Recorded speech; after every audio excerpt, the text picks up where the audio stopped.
سلام بچه‌ها، چطورین؟ تو ویدیو قبلی بهتون قول دادم بیام بهتون بگم چرا نباید از ترندیال خرید کنین. میدونم که یکم بیشتر از یه هفته طول کشید، ولی نمیدونم چند نفرتون دانشجوی معماری هستید. من داشتم میمردم هفته پیش. anyway زیاد طولش نمیخوام برم، ویدیو قراره کوتاه باشه. پس بیاید بریم بهتون بگم که چرا نباید از ترندیال لینک بفرستید واسه آنلاین شاپ.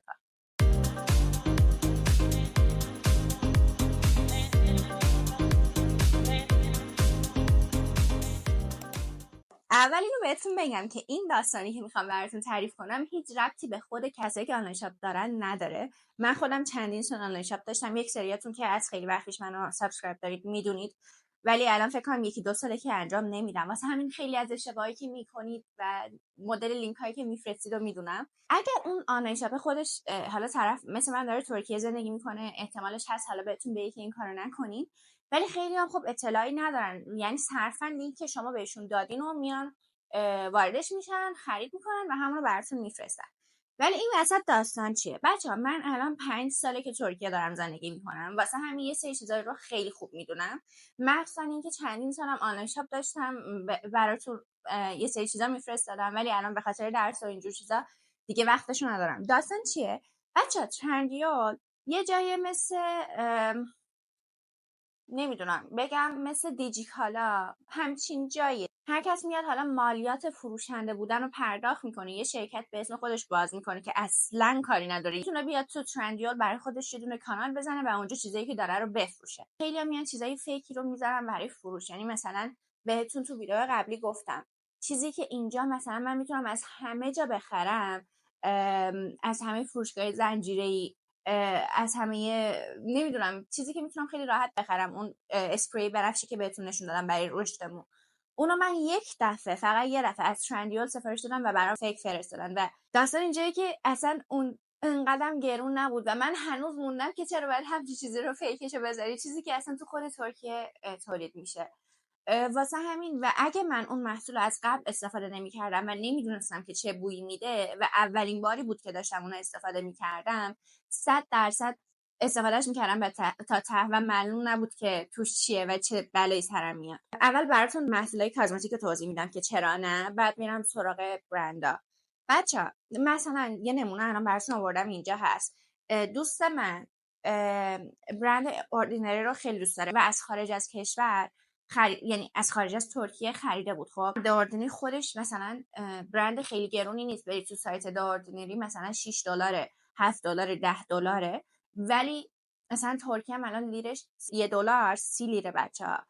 و بازم بخواین تبدیل کنین، مثلا فکر کن طرف عمرن بیاد به قیمتی که خریده بیاد بفروشه. یعنی یکم سرچ کنید. بعضیا واقعا وجدان ندارن و با قیمت خیلی خیلی بالاتر میفروشن و فیکه. چیزی که دوست من خریده اینه بچه‌ها. امیدوارم که بتونید ببینید.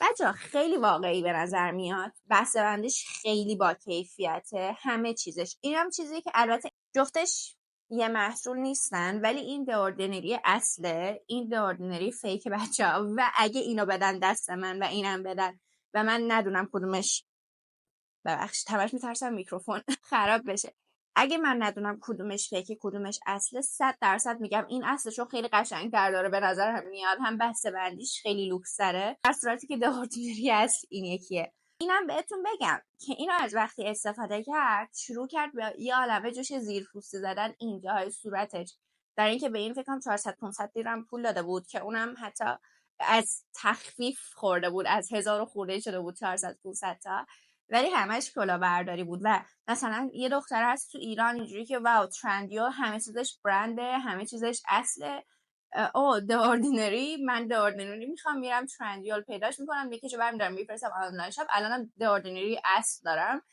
ولی زهی خیال باطل. باشه مثلا من یکم گرفته، حالا بعدم براتون تعریف میکنم، نمیخوام ویدیو رو طولش بدم که چرا انقدر به هم ریختم امروز، ولی خواستم سر قولم بمونم و بیام بهتون رو بگم. خلاصه ترندیال خیلی خیلی خیلی خیلی از این کارا میکنه، واسه همین باید حواستون باشه.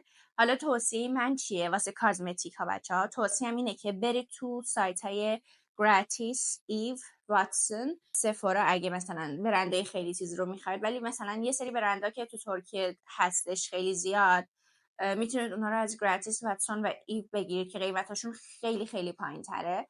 من الان میذارم براتون رو صفحه، میتونید برید روی لینک ها، حتی فکر کنم لینک ها رو براتون تو کپشنم بذارم. هر محصولی که بخواید اونجا هست و خیلی وقتا تخفیف های خیلی خیلی خیلی زیادی میخوره. بعضی وقتا گراتیس تخفیف 70% میزنه. کرم پودر فلورمار مثلا شاید بیفته 100 لیر، 100 لیر میشه 200,000 تومان و 100% اصل وقتی داری از واتسون و یا گراتیس میخری، چون اونا مثلا فروشگاه زنجیره‌ای ان که خب یه سری قوانینی دارن دیگه، امکان نداره چیز فیک بخوام بذارن اونجا بفروشن. خیلی از آنلاین شاپایی که تو ایران حالا جنس‌های اورجینال با قیمت‌های خوب میفروشن، میان موقع این تخفیفا خرید میکنن، بعد میبرن ایران با قیمت مناسب‌تر میفروشن.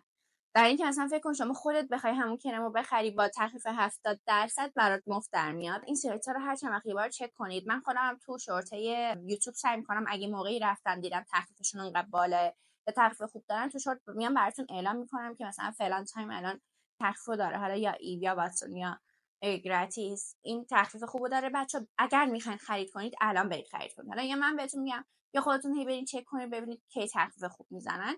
واسه همین خیلی تخفیف خوب پیدا میکنید. همون محصول رو حتی اورجینالش هم اگه باشه، یعنی خود فروشنده برند اون محصول باشه، تو ترندیول هیچ وقت اون تخفیفی که داخل گراتیس و واتسون هست روش نیست و فروشنده اگر بخواد یا میزنه یا نمیزنه، ولی اکثر تخفیفای خیلی بالا تو گراتیس و واتسون و ایو. مستقیما باید از اون سایت ها وارد شید که تخفیفای اصلی رو ببینید بچه‌ها. واسه همین به نظرم اگه محصول اورجینال میخواید با تخفیف خیلی خوب و قیمت مناسب، حتما از خود سایت بخرید. و قبل اینکه برید به آنلاین شاپ ها بدید یه سری لینک ها، مثلا بگیم که شما میخواین از گراتیس 5 تا محصول بخرید بچه‌ها، قوانین سایت رو ببینید قبل اینکه اون لینک ها رو کپی کنید بفرستید برای آنلاین شاپی که حالا میخواید براتون بخره، خودتون اونا رو بذارید تو سبد خریدتون، برید جای چک اوت کردن و ببینید که چقدر بهتون تخفیف میده. بعضی وقتی که تخفیف خیلی بالایی روشه یا بعضی وقتا مثلا تخفیف نیست ولی همچین پالیسی دارن، شما شاید اون 5 تا محصولی که انتخاب میکنید میذارید تو سبد خرید، یهو میاد بهتون 200 لیر تخفیف میده، به خاطر اینکه حالا اولین بار که دارید خرید میکنید یا مثلا شاید اون بالای سایت به ترکی نوشته اگه خریدتون بالای 500 لیره تخفیف دارید.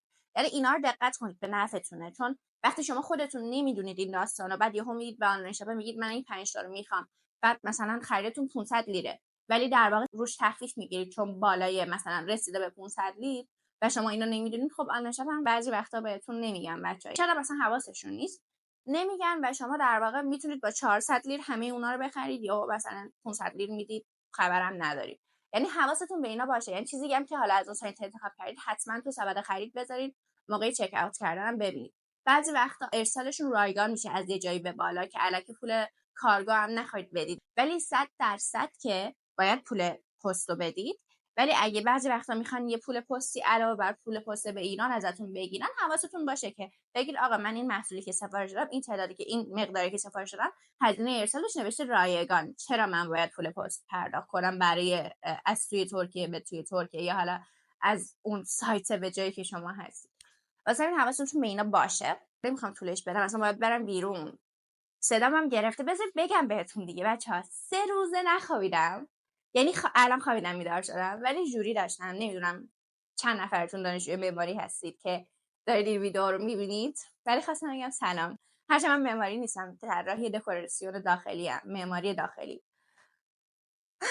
دارم میخواد سر قولم براتون باشم، ببخشید که صدام اینجوریه. همین داستان برای کسایی که حالا میخوان از ترندیول بگیرید. اول اینو بهتون بگم که ترندیول یه مارکی تولید کرده به اسم ترندیول میلا. تو خود ترندیول بود و کیفیت خیلی خوبی داره، قیمتاش خیلی عالیه و در حد این خوب بود که مثلا تو میرفتی یه لباسی رو میدیدی توی سایت ترندیول، بعد خوشت میومد، بعد اون پایینا که نشون میده چیزای مشابه، اکثرشون ترندیول میلا که هم نسبت به قیمت هم نسبت به شکل و کوالیتی خیلی بهتر از اون چیزیه که حالا مثلا از یه برند دیگه است. خیلیا میمدن از ترندیول میلا خرید میکردن و ترندیول میلا یه برند بود تو خود ترندیول و به خاطر اینکه خیلی تولیدش رفته بالا و الان خیلی متنوع شده و آدمی که میان ترندیول دیگه خیلی براشون سخت رقابت کنن با ترندیول میلا، مارکایی که میان تو ترندیول اومده یه دونه اپلیکیشن جدا درست کرده به اسم ترندیول میلا. خب پس اگه خبر ندارید و لباس ارزون قیمت با کیفیت مشابه، حالا با چیزایی که با زارا میخواید، با چه میدونم یه لباس ترندیال دیدید خوشتون اومده، ترندیال میلا رو حتما نصب کنید. احتمال اینکه ترندیال میلا یه لباسش بیاد دستتون برسه و کیفیتش بد باشه خیلی کمه. واسه همین یه چکی هم همیشه ترندیال میلا رو کنید. میگم انقدر که فروشش بالا بود و انقدر که تعداد مثلا محصولش رفت بالا به مرور زمان، خود ترندیال اومده ترندیال میلا که اصلا برند خود ترندیال رو جدا توی اپلیکیشن دیگه گذاشته. یعنی شما الان برند ترندیال میلا رو تو خود ترندیال نمیتونید پیدا کنید، اگر سرچ بزنید نیست. پس حتما اونم اینستال کنید. یه چیز دیگه راجع به مارک، اول از اینکه یه سری مارک اصلا کلا تو ترندیال نیست، مثلا زارا، و اونا رو 100% باید زارا تیار بزنید و از اونجا انتخاب کنید که مطمئنم خیلیاتون میدونید. یه سری مارک هم که هست، مثلا شما توی ترندیال این حالا یه فکر کنم چه مارکی هست، مثلا پولنبیر، آره بگیم اون، شما یه لباس از اونجا خوشتون اومده و میگید اوکی فروشندم خب همونه و آره اونجا 100% که اصله، یعنی نمیتونن اونا حالا کپشه بزنن یا هر چیزی. محصولات کاسمتیک فرق داره. ولی مشکل کجاست اینجا؟ مشکل اینجاست که خیلی وقتا تو خود سایت اصلی اون محصول قیمتش پایین تره، چون وقتی میان داخل اونجا تو ترندیال میفروشن یه مبلغی رو باید بدن به ترندیال، واسه همین خیلی وقتا اینو میکشن روی خود محصول. ولی شما مستقیما اگه از سایتشون بخرین اون مبلغ اضافه نیست و چه بسا خیلی وقتا وارد سایت که میشید حتی تخفیف بیشتر داره، یا مثلا بعد یه لیمیتی شما تخفیف میگیرید که حالا میتونید از اون تخفیف هم استفاده کنید. طولش نرم ویدیو رو، حواستون باشه محصولای کاسمتیک از ترندیال نخرید، از سایتایی که بهتون گفتم خرید کنید. هر چند وقت یه بار این سایت ها رو چک کنید، تخفیفای بالا بخوره شاید خودم اگه حواسم باشه خبر بدم بهتون تو شورتای یوتیوب. تا لباسا هم حواستون باشه. کلا هر چیزی که خواستید سفارش بدید خود اون برند رو بنویسید، تاش تی آر بذارید و سایت اصلی اون برند تو ترکیه براتون میاد و سعی کنید مستقیما از سایت اصلی خرید کنید، چه محصولای کاسمتیک چه لباس و اینجور چیزا. همین دیگه. خیلی دوستتون دارم بچه‌ها. لایک و سابسکرایب یادتون نره. میبوسمتون. خدافظ.